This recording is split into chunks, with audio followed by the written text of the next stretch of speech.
Hello ಕನ್ನಡಿಗ ಶರಣಾರ್ಥಿ. ಇವತ್ತು ನಮ್ಮ ಜಾಬ್ ಸರ್ಚಿನಲ್ಲಿ IDBI ನೇಮಕಾತಿ 2025 ಅಂತ ಹೇಳಿದ್ರೆ IDBI ನೇಮಕಾತಿ 2025 ಹೊಸ ಅಧಿಸೂಚನೆ ಪ್ರಕಟವಾಗಿದೆ. ವಿವಿಧ ಹುದ್ದೆಗಳ ನೇಮಕಾತಿಗೆ ಅಧಿಸೂಚನೆ ಪ್ರಕಟವಾಗಿದೆ. ಸ್ಪೆಷಲಿಸ್ಟ್ ಆಫೀಸರ್ ಹುದ್ದೆಗಳ ಭರ್ತಿಗೆ ಅರ್ಜಿಗಳನ್ನು ಆಹ್ವಾನಿಸಲಾಗಿದ್ದು 119 ಹುದ್ದೆ ಇರ್ತಕ್ಕಂಥದ್ದು. ಬ್ಯಾಂಕಿನಲ್ಲಿ ಉದ್ಯೋಗ ಪುರುಷ ಮತ್ತು ಮಹಿಳಾ ಅಭ್ಯರ್ಥಿಗಳು ಅರ್ಜಿಗಳನ್ನು ಸಲ್ಲಿಸಬಹುದಾಗಿದೆ. ಇದೇ ರೀತಿ ಕೇಂದ್ರ ಸರ್ಕಾರ ಮತ್ತು ರಾಜ್ಯ ಸರ್ಕಾರದ ಹೊಸ ಉದ್ಯೋಗ ಮಾಹಿತಿ ನಾವು ಪ್ರತಿನಿತ್ಯ ಕೊಡ್ತಾ ಇರ್ತೇವೆ. ಆ ಎಲ್ಲ ನೋಟಿಫಿಕೇಷನ್ಗಳು ನಿಮಗೆ ಮಿಸ್ ಆಗಬಾರ್ದು ಅಂತ ಹೇಳಿದ್ರೆ ನಮ್ಮ ಯೂಟ್ಯೂಬ್ ಚಾನಲನ್ನು ಸಬ್ಸ್ಕ್ರೈಬ್ ಜೊತೆಗೆ ಬೆಲ್ ಐಕನ್ ಕ್ಲಿಕ್ ಮಾಡೋದನ್ನು ಮರೆಯಬೇಡಿ. ನ್ಯೂ ಜಾಬ್ ಕನ್ನಡ ತಪ್ಪದೆ ಒಂದು ಲೈಕ್ ಕೊಡಿ. IDBI bank specialist corridor officer requirement 2025 ಹೊಸ ಅಧಿಸೂಚನೆ ಪ್ರಕಟವಾಗಿದೆ. IDBI ಬ್ಯಾಂಕಿನಲ್ಲಿ ಅಗತ್ಯವಿರುವ ಸ್ಪೆಷಲಿಸ್ಟ್ ಕ್ರೇಡರ್ ಆಫೀಸರ್ ಮತ್ತು ಹುದ್ದೆಗಳ ಭರ್ತಿಗೆ ಅರ್ಹ ಹಾಗೂ ಆಸಕ್ತ ಅಭ್ಯರ್ಥಿಗಳಿಂದ ಅರ್ಜಿಗಳನ್ನು ಆಹ್ವಾನಿಸಲಾಗಿದೆ. ಹುದ್ದೆಗಳ ಭರ್ತಿಗೆ ಸಂಬಂಧಿಸಿದಂತೆ ಕರ್ತವ್ಯ ಸ್ಥಳ, ಶೈಕ್ಷಣಿಕ ಅರ್ಹತೆ, ಅರ್ಜಿ ಸಲ್ಲಿಕೆ ವಿಧಾನ, ಹುದ್ದೆಗಳ ವಿವರ, ಅದೇ ರೀತಿ ಮತ್ತು ಅರ್ಜಿ ಸಲ್ಲಿಕೆ ಶುಲ್ಕ, ವಯೋಮಿತಿ, ಇದ್ರ ಬಗ್ಗೆ ಫುಲ್ ಕಂಪ್ಲೀಟಾಗಿ ನಾನು ನಿಮಗೆ ಈ ವಿಡಿಯೋದಲ್ಲಿ ಮಾಹಿತಿ ಕೊಡುತ್ತೇನೆ. ಈ ವಿಡಿಯೋನ ಸ್ಕಿಪ್ ಮಾಡದೆ ಕೊನೆ ತನಕ ನೋಡಿ. ಹುದ್ದೆಗಳ ಬಗ್ಗೆ ನಾವು ಇಲ್ಲಿ ಮಾಹಿತಿ ನೋಡೋದಾದರೆ ಸ್ಪೆಷಲಿಸ್ಟ್ ಕೇಡರ್ ಆಫೀಸರ್ ಮತ್ತು deputy general manager, assistant general manager ಮತ್ತು ಮ್ಯಾನೇಜರ್ ಹುದ್ದೆಗಳನ್ನು ಇಲ್ಲಿ ಅರ್ಜಿಗಳನ್ನು ಆಹ್ವಾನಿಸಲಾಗಿದೆ. ಕರ್ತವ್ಯ ಸ್ಥಳ ಬಗ್ಗೆ ನೋಡೋದಾದರೆ ಹುದ್ದೆಗೆ ಆಯ್ಕೆಯಾದ ಅಭ್ಯರ್ಥಿಗಳು ಭಾರತಾದ್ಯಂತ ಕೆಲಸವನ್ನು ನಿರ್ವಹಿಸಬೇಕಾಗುತ್ತೆ. ಖಾಲಿ ಇರುವ ಹುದ್ದೆಗಳ ಸಂಖ್ಯೆ ಬಗ್ಗೆ ನಾವು ಮಾಹಿತಿ ನೋಡಿದ್ರೆ ಒಟ್ಟು ಇಲ್ಲಿ 119 ಹುದ್ದೆಗಳ ಭರ್ತಿಗೆ ಅರ್ಜಿಗಳನ್ನು ಕರೆಯಲಾಗಿದೆ. ಎಷ್ಟು? 119 ಹುದ್ದೆಗಳು ಇರ್ತಕ್ಕಂಥದ್ದು. ಅದೇ ರೀತಿ ಮತ್ತು ಹುದ್ದೆಗಳ ಸಂಖ್ಯೆ ನೋಡೋಣ ಬನ್ನಿ. ಹಾಗಾದರೆ ಈ ಎಷ್ಟು ಹುದ್ದೆಗಳನ್ನು ಕರೆದಿದ್ದಾರೆ, ಯಾವೆಲ್ಲ ಹುದ್ದೆಗಳು, ಆ ಹುದ್ದೆಗಳ ಸಂಖ್ಯೆಗಳು ನೋಡೋದಾದರೆ ಡೆಪ್ಟಿ ಜನರಲ್ ಮ್ಯಾನೇಜರ್ ಹುದ್ದೆಗೆ ಸಂಬಂಧಪಟ್ಟ ಅಭ್ಯರ್ಥಿಗಳಿಗೆ ಇಲ್ಲಿ 8 ಹುದ್ದೆ ಇರ್ತಕ್ಕಂಥದ್ದು. ಅಸಿಸ್ಟೆಂಟ್ ಜನರಲ್ ಮ್ಯಾನೇಜರ್ ಇರ್ತಕ್ಕಂಥ ಹುದ್ದೆಗೆ ಇಲ್ಲಿ 42 ಹುದ್ದೆ ಇರ್ತಕ್ಕಂಥದ್ದು. ಮ್ಯಾನೇಜರ್ ಹುದ್ದೆಗೆ ಸಂಬಂಧಪಟ್ಟ ಅಭ್ಯರ್ಥಿಗಳಿಗೆ ಇಲ್ಲಿ 69 ಹುದ್ದೆಗಳನ್ನು ಇಲ್ಲಿ ಅರ್ಜಿಗಳನ್ನು ಆಹ್ವಾನಿಸಲಾಗಿದೆ. ಶೈಕ್ಷಣಿಕ ಅರ್ಹತೆ, ಹಾಗಾದರೆ ಈ ಒಂದು ಅಪ್ಲಿಕೇಶನ್ ಹಾಕಿ ಬಯಸುವ ಅಭ್ಯರ್ಥಿಗಳು ಯಾವೆಲ್ಲ ಒಂದು ಕ್ವಾಲಿಫಿಕೇಷನ್ಗಳು ಆಗಿರಬೇಕಪ್ಪ ಅಂತಂದರೆ ಡೆಪ್ಟಿ ಜನರಲ್ ಮ್ಯಾನೇಜರ್ ಹುದ್ದೆಗೆ ಸಂಬಂಧಪಟ್ಟ ಅಭ್ಯರ್ಥಿಗಳು CA, ICWA ಮತ್ತು BSc, BE, BTech, MBA ಮತ್ತು MC ಸ್ನಾತಕೋತ್ತರ ಪದವಿಯನ್ನು ಹೊಂದಿರಬೇಕು. ಅಂದರೆ ಈ ಒಂದು ಕ್ವಾಲಿಫಿಕೇಷನಲ್ಲಿ ಯಾರೆಲ್ಲ ಡಿಗ್ರಿ ಮುಗಿಸ್ಕೊಂಡಿರ್ತೀವಿ ಅಂಥ ಅಭ್ಯರ್ಥಿಗಳು ಈ ಅರ್ಜಿಗಳನ್ನು ಸಲ್ಲಿಸಬಹುದಾಗಿದ್ದು, ಅಸಿಸ್ಟೆಂಟ್ ಜನರಲ್ ಮ್ಯಾನೇಜರ್ಗೆ ಸಂಬಂಧಪಟ್ಟ ಹುದ್ದೆಗೆ ಸಂಬಂಧಪಟ್ಟ ಅಭ್ಯರ್ಥಿಗಳು BTech, BE, MC ಮತ್ತು MCA, MTech ಮತ್ತು ME, CA ಮತ್ತು ICWA ಮತ್ತು MBA, LLB ಮತ್ತು BSc ಸ್ನಾತಕೋತ್ತರ ಪದವಿ ಹೊಂದಿರತಕ್ಕಂಥ ಅಭ್ಯರ್ಥಿಗಳು ಈ ಅರ್ಜಿಗಳನ್ನು ಸಲ್ಲಿಸಬಹುದಾಗಿದೆ.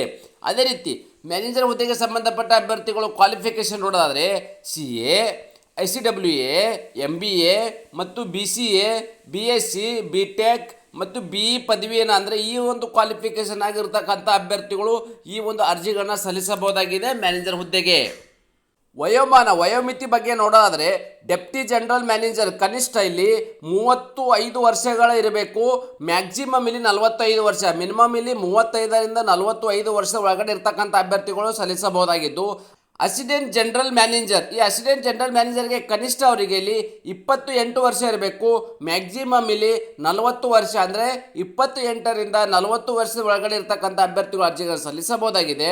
ಮ್ಯಾನೇಜರ್ ಹುದ್ದೆಗೆ ಸಂಬಂಧಪಟ್ಟ ಅಭ್ಯರ್ಥಿಗಳಿಗೆ 25ರಿಂದ 35 ವರ್ಷದ ಒಳಗಡೆ ಇರ್ತಕ್ಕಂಥ ಅಭ್ಯರ್ಥಿಗಳು ಇದು ಅರ್ಜಿಗಳನ್ನು ಸಲ್ಲಿಸಬಹುದಾಗಿದೆ. ಇದು ಜನರಲ್ ಕ್ಯಾಟಗರಿಗೆ ಸಂಬಂಧಪಟ್ಟ ಅಭ್ಯರ್ಥಿಗಳಿಗೆ. ಹಾಗಾದರೆ ವಯಸ್ಸಳಿಕೆ ಕೂಡ ನೀಡಲಾಗಿದೆ. SC ST ಅಭ್ಯರ್ಥಿಗಳಿಗೆ 5 ವರ್ಷ ವಯಸ್ಸಳಿಕೆ ನೀಡಲಾಗಿದ್ದು, OBC ಅಭ್ಯರ್ಥಿಗಳಿಗೆ 3 ವರ್ಷ ವಯಸ್ಸಳಿಕೆಯನ್ನು ನೀಡಲಾಗಿದೆ. ಹುದ್ದೆ ಮತ್ತು ವೇತನ, ಅಂದರೆ ಯಾವೆಲ್ಲ ಹುದ್ದೆಗಳನ್ನು ಕರೆದಿದ್ದಾರೆ ಅಂತ ನಿಮ್ಗೆ ಹೇಳಿದೆ. ಆ ಹುದ್ದೆಗೆ ಸಂಬಂಧಪಟ್ಟ ಅಭ್ಯರ್ಥಿಗಳಿಗೆ ವೇತನ ಬಗ್ಗೆ ನೋಡೋದಾದರೆ ಡೆಪ್ಟಿ ಜನರಲ್ ಮ್ಯಾನೇಜರ್ ಹುದ್ದೆಗೆ ಸಂಬಂಧಪಟ್ಟ ಅಭ್ಯರ್ಥಿಗಳಿಗೆ 1,97,000 ರೂಪಾಯಿವರೆಗೂ ವೇತನವಿದೆ. ಮತ್ತು ಅಸಿಸ್ಟೆಂಟ್ ಜನರಲ್ ಮ್ಯಾನೇಜರ್ಗೆ ಸಂಬಂಧಪಟ್ಟ ಅಭ್ಯರ್ಥಿಗಳಿಗೆ ಇಲ್ಲಿ 1,64,000 ರೂಪಾಯಿ ವೇತನವಿದ್ದು, ಮ್ಯಾನೇಜರ್ ಹುದ್ದೆಗೆ ಸಂಬಂಧಪಟ್ಟ ಅಭ್ಯರ್ಥಿಗಳಿಗೆ 1,24,000 ರೂಪಾಯಿ ಇದು ಪ್ರತಿ ತಿಂಗಳು ಸಿಗ್ತಕ್ಕಂಥ ವೇತನವಾಗಿದ್ದು, ಆಯ್ಕೆ ವಿಧಾನ. ಹಾಗಾದರೆ ಈ ಅಭ್ಯರ್ಥಿಗಳನ್ನ ಫೈನಲ್ ಆಗಿ ಹೇಗೆ ಆಯ್ಕೆ ಮಾಡ್ತಾರಪ್ಪ ಅಂತ ಹೇಳಿದ್ರೆ ಪ್ರಿಲಿಮಿನರಿ ಸ್ಕ್ರೀನಿಂಗ್ ಗ್ರೂಪ್ ಮತ್ತು ಡಿಸ್ಕಷನ್ ಹಾಗೂ ಸಂದೇಶ ನಡೆಸಿ ಅಭ್ಯರ್ಥಿಗಳಿಗೆ ಹುದ್ದೆಗೆ ಆಯ್ಕೆಯನ್ನು ಮಾಡಲಾಗುವುದು. ಮೊದಲನೇದಾಗಿ ಏನು ಮಾಡ್ತಾರೆ, ಪ್ರಿಲಿಮಿನರಿ ಸ್ಕ್ರೀನಿಂಗನ್ನು ನಡೆಸಲಾಗುವುದು. ಓಕೆ, ಅದರಲ್ಲಿ ಗ್ರೂಪ್ ಡಿಸ್ಕಷನ್ ಕೂಡ ಇರಲಿದೆ. ಇದಾದ ನಂತರ ಸಂದರ್ಶನ ನಡೆಸಿ ಮೆರಿಟ್ ಆಧಾರದ ಮೇಲೆ ಅಭ್ಯರ್ಥಿಗಳನ್ನ ಆಯ್ಕೆಯನ್ನು ಮಾಡಲಾಗುವುದು. ಅನುಭವ, ಹಾಗಾದರೆ ವರ್ಕ್ ಎಕ್ಸ್ಪೀರಿಯನ್ಸ್ ಬಗ್ಗೆ ಮಾಹಿತಿ ನೋಡಿದರೆ ಅಭ್ಯರ್ಥಿಗಳು ಹುದ್ದೆಗೆ ಅನುಗುಣವಾಗಿ ನಿಗದಿತ ಅನುಭವವನ್ನು ಹೊಂದಿರಬೇಕಾಗುತ್ತೆ. ಅಂದರೆ ಯಾವೆಲ್ಲ ಒಂದು ಈ ಹುದ್ದೆಗಳಿದ್ದಾವೆ ಆ ಹುದ್ದೆಗೆ ರಿಲೇಟೆಡ್ ಆಗಿರ್ತಕ್ಕಂಥ ಹುದ್ದೆಗೆ ಸಂಬಂಧಪಟ್ಟ ಅಭ್ಯರ್ಥಿಗಳು ನಿಮಗಿಲ್ಲಿ ವರ್ಕ್ ಎಕ್ಸ್ಪೀರಿಯನ್ಸ್ ಕೂಡ ಹೊಂದಿರಬೇಕಾಗುತ್ತೆ.